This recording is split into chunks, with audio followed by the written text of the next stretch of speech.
Audio. And we should be talking. Rolling?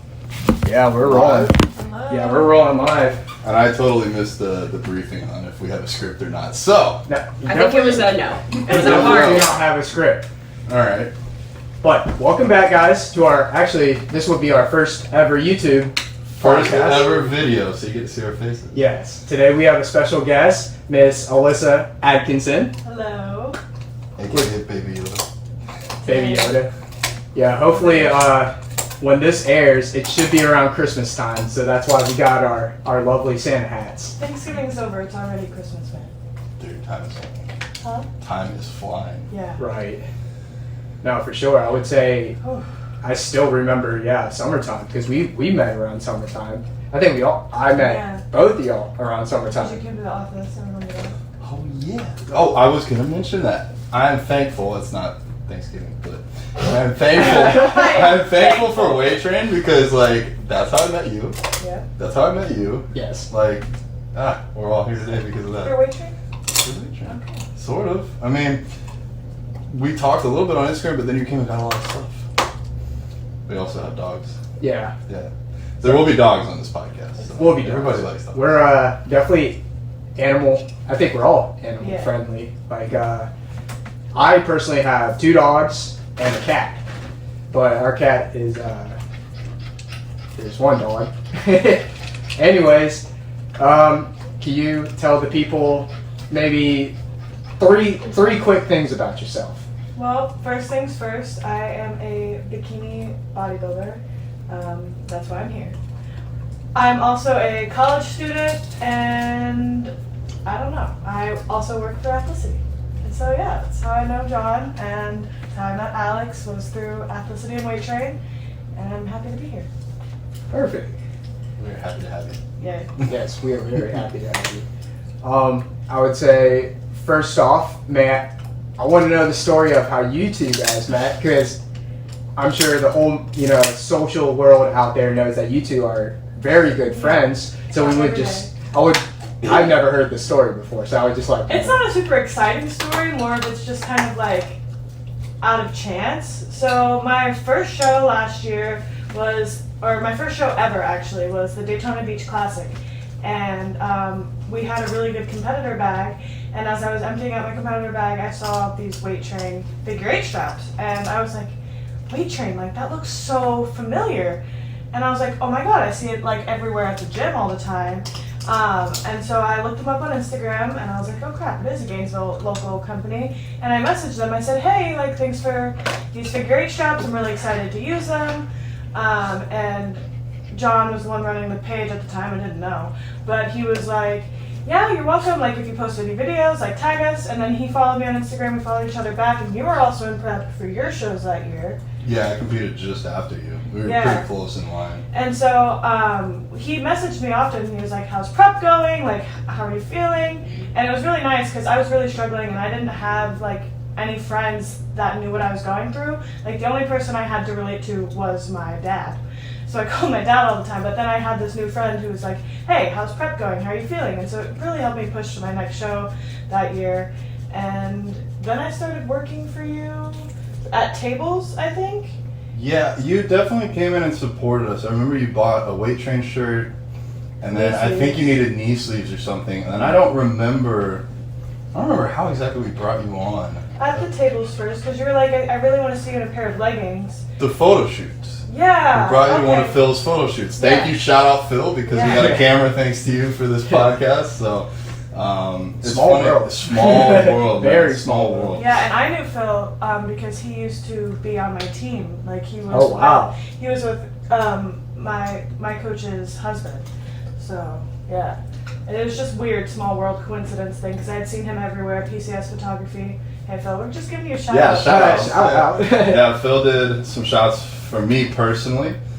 He's done shots for Weight Train, shots for Athlicity. He goes to all the shows. He used to be a competitor himself, so he knows how to like pose you and make you look your best for product photo shoots or bodybuilding photo shoots. So small world. Definitely got distracted there for a second. My bad. But yeah, so I started working for John at tables, and then I started working in the office, and we just got really close. And yeah, then here we are. Now I'm in my second YouTube video.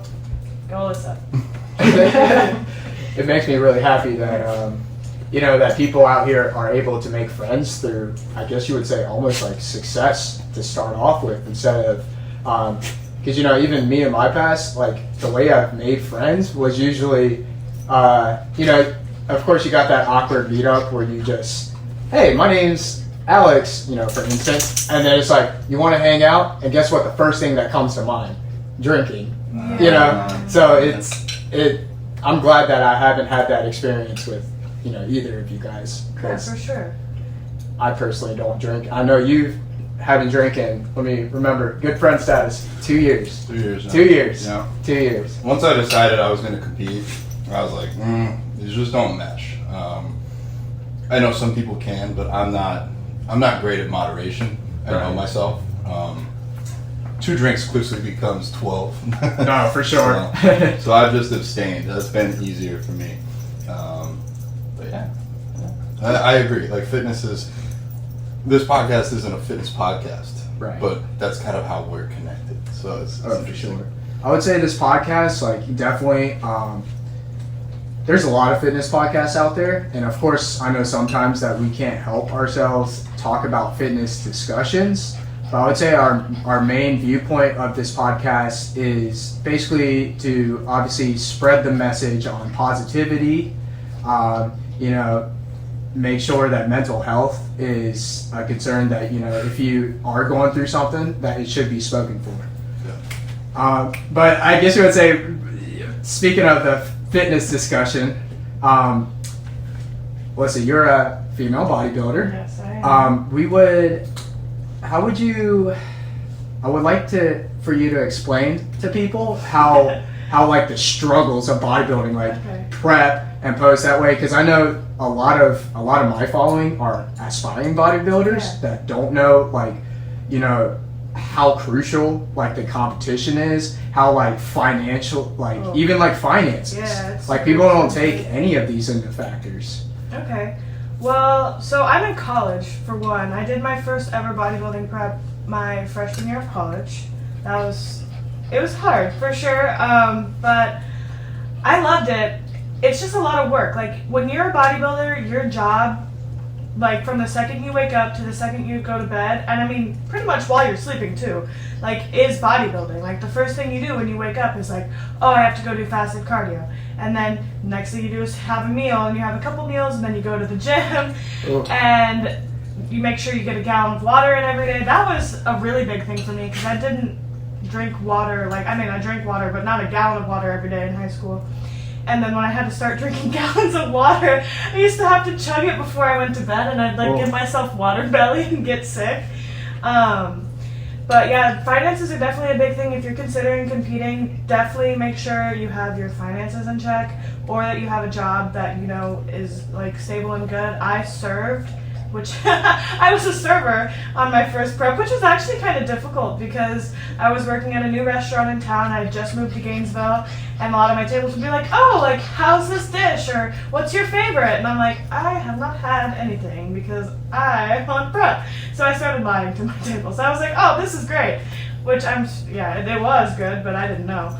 I think there might be some people not in the fitness industry that have no clue the finances for this. So let's quickly just break it down, and you guys can confirm or deny. Like, of course. All right, most people, I would say 99 out of 100 are going to need a coach. Yeah. You're looking at $200 to $300 a month there for a coach. Minimum. Already, I mean, you're going to eat food anyways. You might save some money on eating out, but food is going to be a cost as well. Going from there, supplements. I mean, anywhere from bottom of the line, like $100 a month to $300, $400, $500 a month just for supplements. You should get a posing coach. For me, that's like, I pay like $100 a session. You probably need 10 or 12 sessions before a show. I don't know where you paid or how much. It was included with my coach. It was included with your coach. So. That's awesome. Gym fees, you probably already have that if you're already working out. But then other things that come up, like tanning, $100 to $150 a show. It's like $150 a show for girls. Makeup, if you don't do makeup yourself. I usually do it myself, but actually my last show this year, I woke up, I was like ready to do my makeup and go to the venue, and I did not have my eyeshadow palette. So instead of panicking, I just called the tanning people and I was like, hey, I need to get my makeup done like now. And so I went and got it done, but it was like $200 to do your makeup. Your suit is anywhere from like $300 to like $2,000. I've seen people get the like suits that are $2,000 and I'm just like, that's insane. Girls need heels. Ooh, there's just so much. Heels. Yeah. And then if you're competing in the NPC, you need your NPC card. Yeah. I think it's $100 to $150, and then every show and every class at each show you do is like $100. So if you did like bikini and figure, you're looking at $100 and $100. So, or better example, like if you are a first-time competitor, true novice, that's a division, or not a division, a class, open. For me, I did teen. And stuff like that. So those are, it adds up really quickly. so it could be a couple grand just for one season. Now, easy. Would you say, I mean, for the aspiring people out there that it's like this is their first time, personal opinion wise speaking, just to not get people overwhelmed. Now we're talking like if you truly see yourself, and of course you should always see yourself wanting to win first place, of course, without a doubt. But my thing is like if you're just starting and just trying to see like play the field a little bit, just want to try it out once, see if you like it and see if you don't. You know, of course, some of these expenses, like as far as like the supplements and stuff, like at the end of the day, some people can straight up just do bodybuilding, not even drinking a protein shake. You know, just eating good. So of course, you know, with the elite people. You know, we're talking about Mr. Olympia qualified level, or even, you know, people such as yourself. That's when you would start investing in yourself, because that's when the expenses start coming up, because you are competing with these top elite people. Yeah. If that makes sense. Yeah, and I mean, I tell other people, like, I wouldn't try to have the mindset of I'm only successful if I place first. Anybody could show up. The next Phil Heath could show up. The next Ronnie Coleman could show up and be at your show. Like, you have no clue who's going to be there. So what you should aim to do is progress from show to show, from season to season, bring a better look each time for yourself. That's really all you can do. You can't control who else shows up. My last 3 shows, I didn't even place in the open. So I think I actually got 6, one place away each time. But for me, it was hard because I'm very competitive and I like the trophy, I like the medal, but at the end of the day, it's the work that I put in that was rewarding, and I was proud of myself. I got to the lowest I had ever been, probably since like middle school or high school. I was like 112 stepping on stage, and my physique was very improved from the year prior. So it's just, you have to be happy with what you're doing, and not necessarily with the placing or anything like that, because that could take away a lot of the joy of bodybuilding, to be honest. Yeah, you gotta find a way to at least enjoy most of what you're doing, most of prep. Because if you're hating the 3 or 4 months, if you're hating every day, at 5 minutes on the stage, even if you get first place, it's not gonna be able to make up for 4 months, in my opinion. This is very true. And like being in college, it's almost difficult because a lot of your friends want to go out drinking, they want to go to the clubs, they want to go out to dinner. And you have to say no to a lot of those things. This past prep, I found time to I went out to the club with my friends and I drank Diet Coke, which was fun. I ended up stopping doing that because I was tired and hungry. The closer you get to show day, the more exhausting just the most daily mundane things become. But it's important to still make time for your friends, because bodybuilding or a bodybuilding season is only a season, and you have your friends hopefully year round, so you need to make space for them. So would you say that bodybuilding, I would say how close up to the competition where you start noticing that, you know, your mental health is starting to get affected just from, you know, I wouldn't say lack of eating, but because you're on such a strict diet, because you're on a strict, you know, workout regimen, would you say that it does affect your mental health? More or less, yes and no. I struggle with depression outside of bodybuilding, and I would just say that bodybuilding doesn't really put me in a depressive episode, but more I get tired quicker, I get annoyed quicker, I get upset a lot because your carbs are low, your food is low, so you could stress and stuff. I'm already an emotional person. I'm a crybaby. I would cry all the time, or just nap all the time. And when you're napping, you can't cry. So you can ask John. I took like 2 or 3 naps a day on prep for a while. So yeah, and my mental health actually, it's struggled more in my off season. It's hard to gain the weight back. It's hard to see the scale go up. It's hard not to be lean anymore. So that's when I struggle the most, and I feel like that's when a lot of people struggle the most. They call it post-show blues, and it's really like a real thing because you're not chasing to be on stage anymore. Like, it's like, not that your goals go away, but like there is no more like end goal because you've already met it. Right. So it's like, oh crap. You know, does So it feel like that? you would almost say, I mean, you can correct me if I'm wrong, but I mean, to each their own, but you personally, would you say the journey was more than the end goal, like what, all the way coming up to the stage, or would you say the stage was like that was it? Like, which one do you appreciate more? I definitely appreciated the journey, but it's hard. Like, it's really hard. Oh, I was sure. doing 90 minutes of cardio a day. My food got really, really low at some point. I enjoyed the journey because it was cool to go to the gym and see a new muscle, like, or a new vein. But stepping on stage is really what made it for me. I was a theater kid in middle school and high school, so it was almost like performing again, like stepping on stage and just becoming like all of that hard work. Like, it was not becoming a new person, but kind of.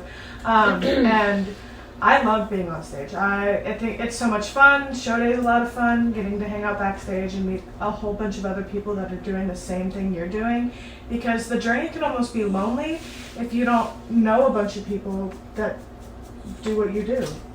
Yeah, if you haven't stepped on stage, you can have, like, if you haven't stepped on stage and prepped for a show and like been show lean, you really don't know what it feels like. Yeah, I mean, you can appreciate it and like try to understand, but it's not. I don't even know how to explain it. It's just like nothing I've ever done before in my life. It's hard as fuck. I mean, like, you just want to be brutally honest. Like, leaving a toxic relationship and competing. I would say those were like the 2 hardest decisions I've ever made in my life, and to stick through it and follow through with it. Like, it for me mentally, getting that lean, I started to feel like everybody was against me in the weirdest way. Even like, and it was almost inverse. If it's like a random dude at the gym, oh, he doesn't have anything against me. But somebody like my mom, like, oh, are you sure you really need to go train again? Or, oh, are you sure like you should just take today a little easier? I'd be like, oh, why is my mom against me now? Like, somebody that cares about me and just sees how hard I'm struggling. Right. And it's just because when you get that lean, you just get, as Alyssa was saying, like, irritable. And you're just, it's almost like people, like, my ex would tell me at the time, like, oh, why are you choosing to be miserable? And it was almost like you put a lighter on me and like you're burning me. You're not killing me, but I'm in a lot of pain right now, and you're asking me why I'm in pain. Why am I choosing to be miserable? It's because I'm uncomfortable. I'm in pain. And it's hard to stay outwardly positive all the time. I could like suck it up at the gym, right? But where my bad side would come out would be like this, like when I'm with the people I care the most about. So, like, I tell people, bodybuilding isn't your sacrifice; it's the sacrifice of all the people really close to you, because you're choosing to do it.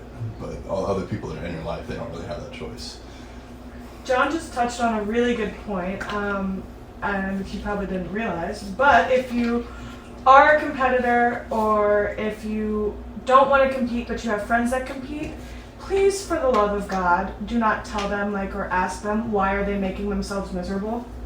That sucks so bad, because John is my only friend really that competes in town. Like, I have a couple friends like around the state that compete and stuff, but everyone that I hang out with on a day-to-day basis, they don't do this stuff, and they're like, and if I'm complaining about something, it's not I'm complaining because I want you to make me feel better. It's just I'm kind of complaining to complain.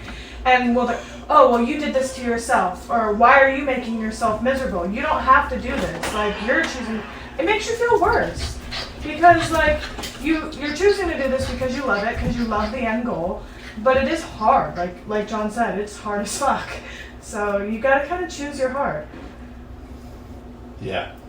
I'm going to take some creative liberties here and maybe steer us in another direction, because Alyssa is a bodybuilder, but that's not all she is. And I know a lot of our audience is not bodybuilders either. She's a college student too. College student, there you go. I just finished finals. Woo. Mental health, I think we could bring that back around. It was funny that I was eating because I thought about it on the way here. I'm like, am I really about to eat during a podcast? But I am a bodybuilder and I do eat my meals. And back when I was in therapy, in like couples therapy, I pulled out a meal to eat and I was like, I guess I'm gonna eat. And the person that I was with at the time was like, oh my gosh, I'm so sorry he's doing this right now. Like, this probably could have waited. And the therapist was like, no, like, I'm glad you want to eat. It shows you're comfortable. Like, if you're comfortable around me, we'll be able to make more progress. Of course. So, I don't know how that ties up into this. But anyways, it kind of ties us into mental health. And my thing is I'm okay with it. Oh, she's not okay with it. she's not okay. She's not okay because she's not getting any. You can't eat your meat. But my thing is you gotta eat. I mean, you're human. I mean, there's no set schedule of when you're eating. I mean, for bodybuilders, yes, but hey, relax. So the way I have fun on these podcasts is I ask you guys questions that like I want to know for myself. Right. Like I asked you a lot about yourself. I can't wait to get yours out. But for you, you mentioned that you have suffered from depression. Yeah. Could you explain to both me and the audience what does that mean for you? Like how would you describe it? I mean, like basic answers. I'm not sad all the time. I guess that's dramatic. But like it's like things that will feel like the end of the world and they're not necessarily the end of the world. And when I'm struggling, I don't really like to put my burden on other people, and I know it's not necessarily a burden to other people. But it feels like everything's the end of the world. Like the smallest inconveniences feel like huge ones, and it's super hard. I don't really know how to explain it because it's all kind of in my head. I mean, it is all in my head, but yeah, it like almost makes me want to give up. It sometimes makes me lose my passion for bodybuilding, and it's hard to go to the gym. It's hard to get my meals in. It's actually, I do struggle a little bit with overeating. Like when I'm stressed, it'll sometimes result in like a binge eating episode, which also does not tie into my depression well because I don't like the way I look after I have a binge and stuff like that. But we're working on fixing that. Haven't fixed it yet, but when I when I learn how to halt my binge eating, I will maybe make a video about that because I can't find any on the internet for bodybuilders. Awesome. Or female bodybuilders, that is. There's a bunch for guys. Yeah, ladies are definitely underrepresented. What else? What else do you want to share? What's it with the?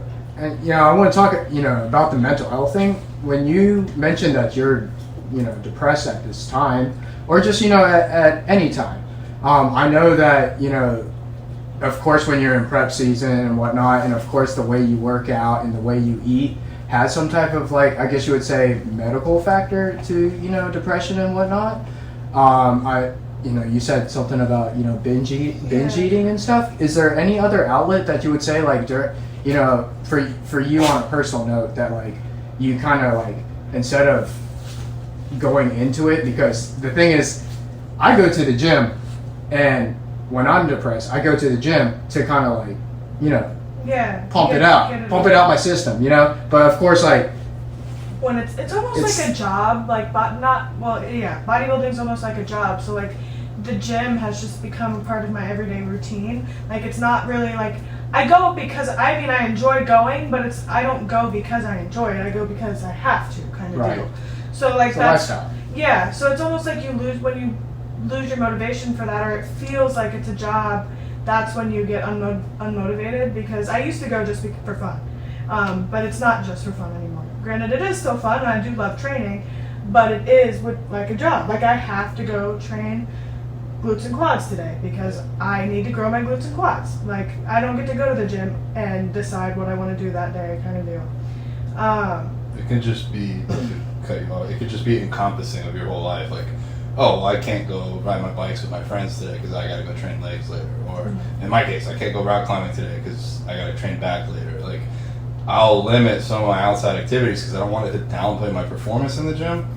And then my performance in the gym matters so much to me that if I go to the gym and I don't hit the numbers I want to hit, then I'm in like, sometimes I'll do good and I'll just be like, oh, it's an off day, whatever. But like sometimes I'll be really upset. I'll be like, man, I slept, I got my meals, I did all this other shit, and I can't hit the numbers I want to hit. And then the thing that used to make me the funnest and the like happiest in the world isn't as fun anymore. So Right. it's because I think it's because of the pressure. And you keep saying about like on prep. I would say on prep, I was riding a pretty good high the whole time. Like, because you see your weight going down, you're getting leaner.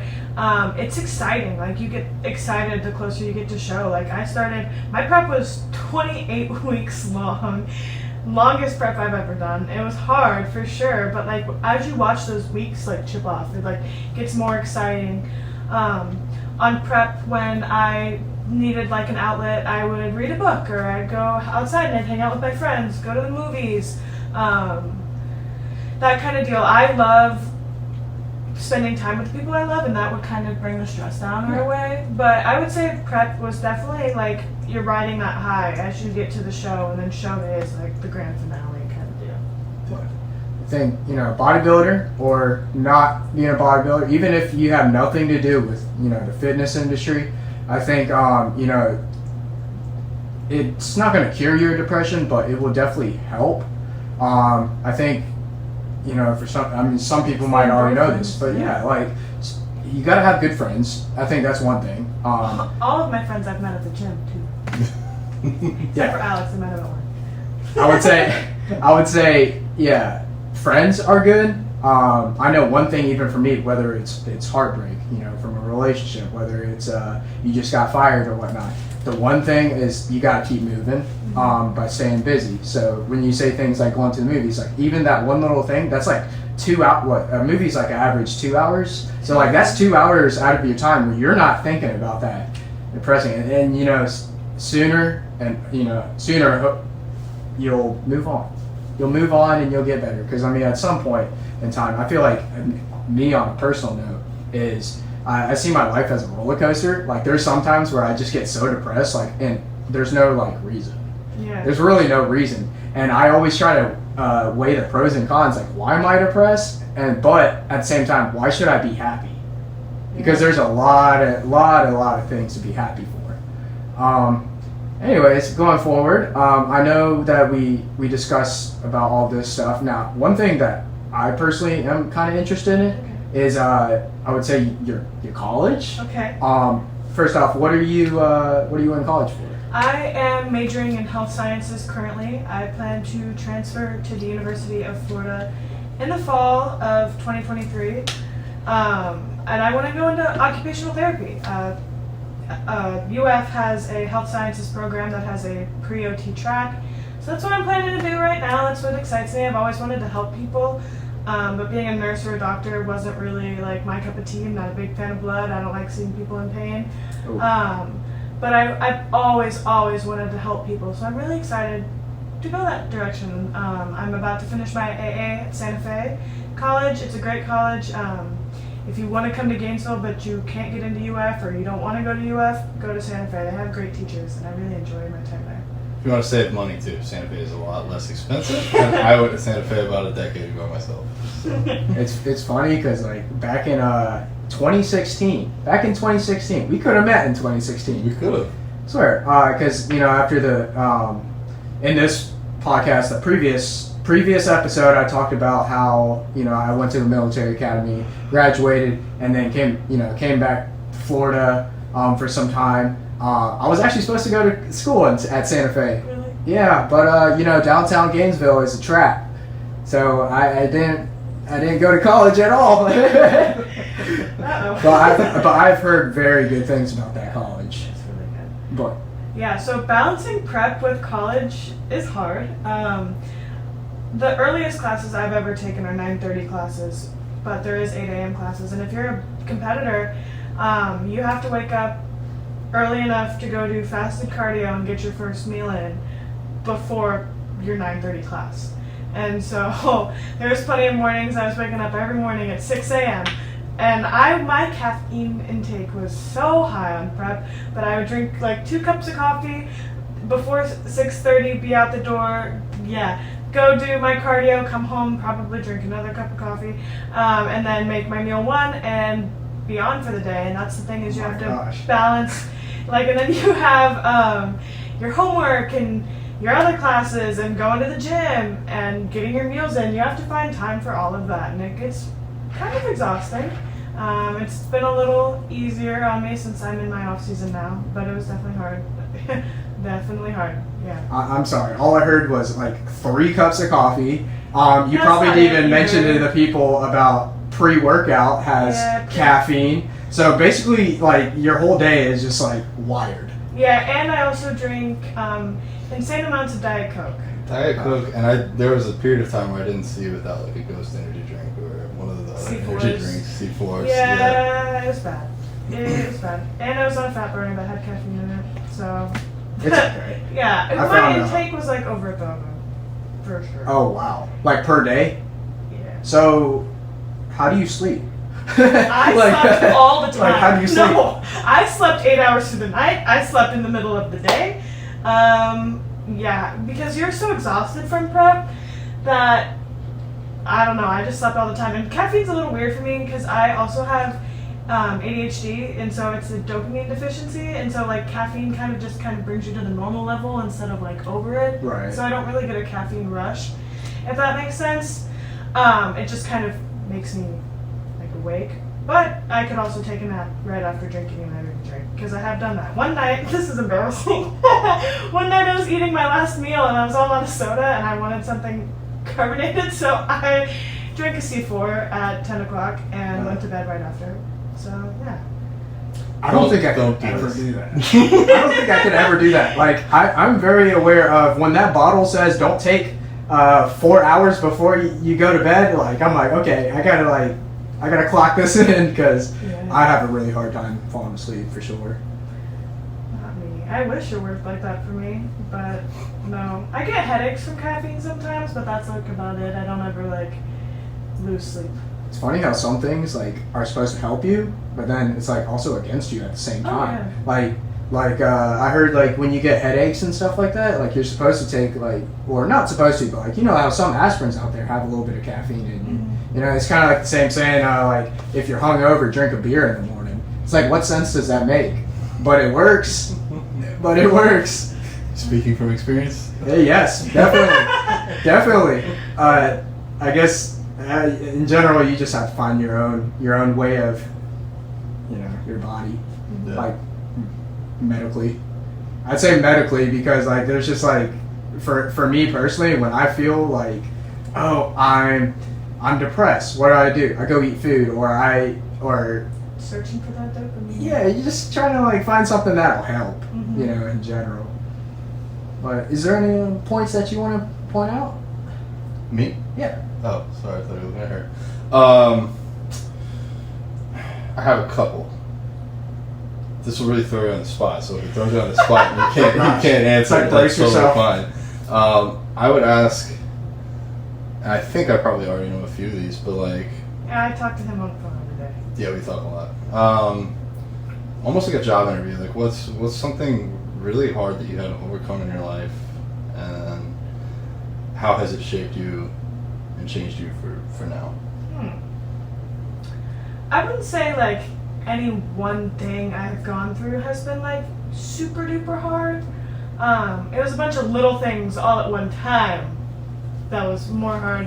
When I was in middle school, my parents randomly told me when I got home from a trip for spring break, they said, hey, on Monday you're starting at a new school. And I was like, oh crap. So first we moved from Claremont to Mount Dora, and so I just, new school, new town, I had people I'd never met before in my life. I moved away from everyone that I'd known my whole life. And then a couple months later, my parents got divorced. Soon after that, my mom got cancer.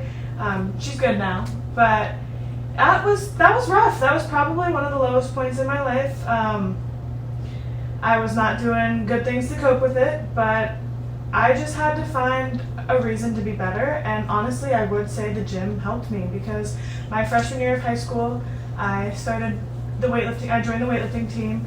at school, and it gave me something to look forward to. It gave me something to be excited about. I found out that I loved training, and it gave me a reason to be happy, and it gave me a lot of new friends. And so, yeah, I don't know if that was a good answer, but that's what I got. Yeah, no, I think a lot of who we are is like what happens to us and how we choose to react to it. Life experience. Yeah. Let's go over some of the things you're wearing. What's on Okay. your wrist first? That's so I haven't seen one of those in a very long time. And what does it say? So I'm wearing a bead, like people call them candy, but it's just beads. It's a beaded bracelet, and it says swag. I used to have one that said "Lift Like Liz," which is my Instagram handle. Unshameful, like go follow me. But it broke. Swag. I spent my birthday weekend and Thanksgiving weekend at my dad's house, and my stepbrother, hey Colby, said swag every 5 minutes, and so now I say swag to like the most ridiculous things that people be talking like swag. And so I decided to make a bracelet about it. We're gonna switch the subject to my shirt because now I'm embarrassed. Hold on. When's the last time I've heard swag? Whew. Probably like 2012 maybe, but are we trying to bring it back? Hey man, I just be saying weird things sometimes, making weird noises. So you can if you want to. I'm gonna say it. I'll find another word soon. But yeah, It's like starting the trend, swag. it's back, bringing it back. And then yeah, so HTBDE. I have to look down because I always get that wrong, even though I know what the words are. But have the best day ever. Actually came from John. John and I became close when he was going through a tough time, and he was telling me the story about how someone used to tell him every day to have the best day ever, and he didn't get it because like how can you have the best day ever every day? And he said that he also kind of missed having that reminder. So I didn't realize how important it was to him, but then I started texting him every day, hey, have the best day ever, hey, have the best day ever. And the goal is just if today was a good day, well, tomorrow can be a good day too. So have the best day ever every day. Like try to make the day the best you can every day. If things suck, there's probably a couple things that day that happened that were good, so it's still not a bad day, just a bad time. Like, and so just gotta make the most of everything. And we made shirts. It says have the best day ever on the back. Oh gosh, I'm dropping my phone on the floor, but yeah, I don't know if you can see it because my hair. And it says my Instagram handle on the side. It's super cool. Yeah. They come in blue too. Yes, Yeah. that color I actually. have them. Yeah. Hey, No. it's okay. I think that kind of delves just into like the mindset, being mindful, Yeah. grateful. Yeah, Alyssa helped me through a really rough time and helped me remember that every day. And so now I do my best to. Look, I can't tell you guys that you guys are like that. Just even that. What is it called? The whole thing. The whole thing is up. Ever.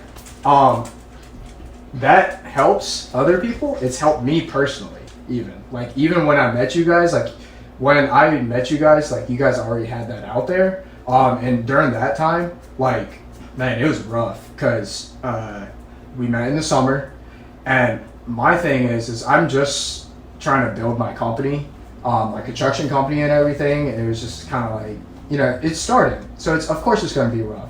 So here I am thinking mentally that like I'm not even worried about my day-to-day basis things. So because of that factor, like I'm just worried about like, oh, when am I gonna pay bills that are like due in 30 days, like and stuff like that, and just like worried about everything in it. So I don't have time to enjoy myself during the day. I don't have time to appreciate it when like my fiance is like cooking me a meal that day, and I can't have the time to appreciate it because I'm too busy thinking about the things that are going on everything else. Yeah. So That's fair. I've been slacking recently, but I posted every morning on my Instagram story, have the best day ever, have the best day ever, and people started like reaching out to me like, hey, I don't think you realize, but like this really means a lot to me. Like it puts a smile on my face. Sometimes I'll text my parents in the morning, I'll text my dad, hey, love you, have the best day ever, or like, and same to my mom, and now they start saying it back to me, and there's been times where I've like texted my dad and he's like, I really needed that today, like thank you, like have the best day ever every day. It's just that positive mindset. If you can try to look at things with a more open mind and just try to be happy and positive, you'd be surprised how far it'll take you, because you just feel better. Like it's more inviting, like you make more friends, you meet more cool people that have blue mohawks and invite you over to their house for podcasts and YouTube videos. With Yoda hats. Yeah. So it's just, mindset's really, really big. I honestly hope that this hashtag right here goes viral instead, because my thing is it's really sad to see like some viral things on like Instagram and whatnot that has like nothing to do to making the world itself like go forward in life or like spread any type of positivity. So I really do hope like this saying like, you try to spread this message. I'm really sorry. My dog is like this is Maggie. This is Maggie. She's really, really needy.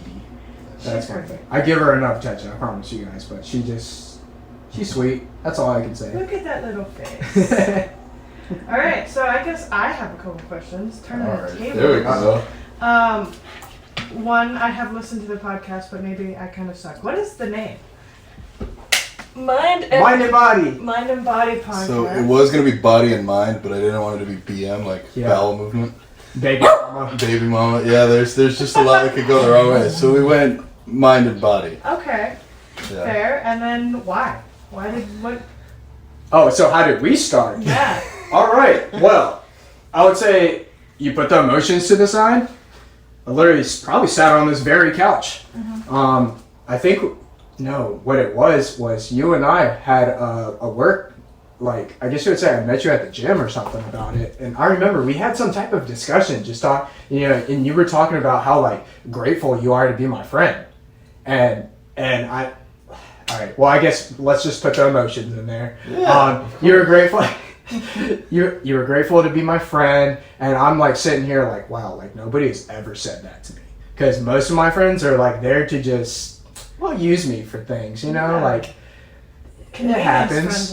Yeah, they really are. But like here, this guy is coming to me, and he's just like grateful, like no matter what, like it doesn't matter what I do, he's just grateful to just know me. And so I guess you would say my thing is where the mind goes. Is where when we talk about of course it's easy to have a one-on-one conversation. Mm-hmm. It's not super easy, but it's easier to open up when you're having a conversation with a therapist, with a friend, with your mom or dad. One-on-one conversations, you can easily talk about your mind, talk about where your headspace is at in your life.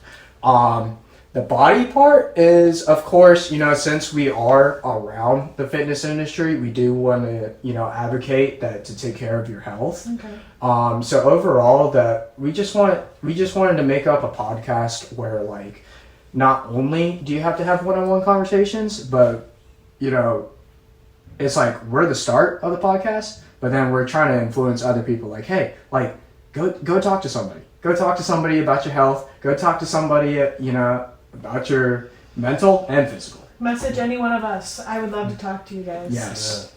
Yeah. I think I remember the day. I think we were at Bailey's and we had either trained together or I might have just met you one day. Really? Like we had already known each other, but we were in the locker room. We just had like a 20-minute conversation about life. I think it was probably when I was still going through dealing with my breakup, and it was my ex that used to tell me have the best day ever, and I think we started talking about that for a minute. Right. You told me about how you met your fiance and how you moved down here and how you were grateful for the things you had. I think you were telling me like you had been working really hard on your business, but things have been getting better. And then I think that was when I started to realize that I need to be like mindful and present and like not worry about 6 months from now or 6 years from now, because like a lot of the things that me and my ex used to worry about never even happened, and it's like I could have enjoyed all those moments, and so now I'm just trying to enjoy those moments. I think something had happened that day, but I'm like, I'm gonna put that aside and just enjoy this 20-minute talk with you, and I'm grateful to be there with you. I think that was when we both kind of were like, maybe we should share this. Maybe Yeah, we should get this of out course. there. Yeah. I think, even like if I'm someone's coming at me with problems, like with their personal problems, like they just want to talk about it, and maybe I'm not in a position because I'm depressed myself or whatnot at the time, but I do feel like everybody all around, I think, is capable of just giving even 10 minutes of your time to just listen to somebody. And just even listening could go a long way, and it might not be, it might not benefit you any, but it would sure benefit them. So I think just thinking about others is something that we're trying to accomplish. So It's important to be mindful and to be present. Yeah. So I will say, I think, is there anything else that you would like to talk about, or anything that you would like to maybe announce for your future plans or anything? Oh, jeez. So as of right now, I think honestly I'm taking not a step back from bodybuilding. I'm still a bodybuilder, but I need to grow. It's really important. Ooh, That's yes. I just need to put on more size, and it's going to take time. So at bare minimum, I'm taking a year off. So next time I step on stage will probably be 2024. Kind of considering powerlifting. I haven't decided yet, but I am excited about that because I do love the gym. I love being at the gym. I love competing. I actually wanted to be a powerlifter in high school, but my dad was like, bodybuilding. So I might try that now. Heck yeah. You see that first place? Already. And I never did any of that nonsense. Yeah, I stopped powerlifting. I personally stopped powerlifting when I felt like, okay, I can't catch up with these guys. Now these guys, the thing is, when you're younger, I feel like me personally, when I'm younger, it's a lot easier because the age division. It's like the age division thing. But then I stopped powerlifting around 21 years old because here I am powerlifting. Yeah, sure, you might be 21, but I'm also powerlifting against a guy that's 30-something years old that's been doing it for a hot minute. Yeah, that's how it is for bodybuilding, too. Yeah. Because when you compete in the Open, I competed when I was 18 and 19. When I was on stage for the Open, I was on stage with girls that were 25, 26, 27, maybe in their 30s, maybe in their 40s. They've been going to the gym and training to be a bodybuilder for so much longer than I had. And my muscle size and my muscle maturity just didn't compare to theirs. And so I just need some time to put on some muscle and then take a step back on stage. Perfect. So you're going to take a year off, but year off of competing. Yes. I'm sure so you would say you're more focused on just college, hanging out with your friends. Making space for the people that I didn't have time to when I was on prep. I've been able to spend a lot more time with my parents. I've been able to spend a lot more time with my friends. And so, yeah, I'm just enjoying being a kid because at the end of the day, sometimes I have to step back and be like, all right, Allyssa, you're 20. You're in your sophomore year of college. You're allowed to go have fun. Every breathing moment does not have to revolve around bodybuilding. It's taken me some time and I've needed some helpful reminders, but I'm excited to see what this year holds because I think I'll make some pretty good memories. Perfect. Yeah. Awesome. I'm just really grateful to, have met you. I think, of course we both are.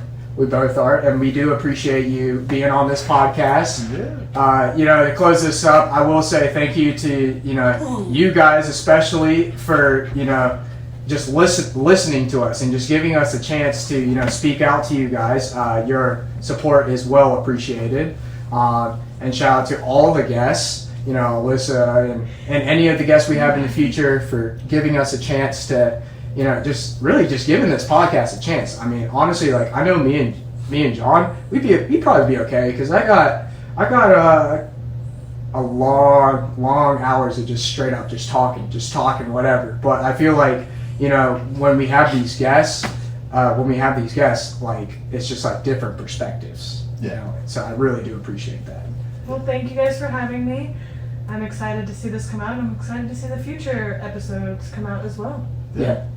So I was thinking to close this out. I've been thinking about doing an outro. This is not going to be unclipped because I want you guys to understand that we're literally working on this on air. So, our outro, the past 4 episodes, we have had, I wouldn't say terrible, but we struggle on how to how to close it out. So I'm thinking like, what should our like catchphrase be to like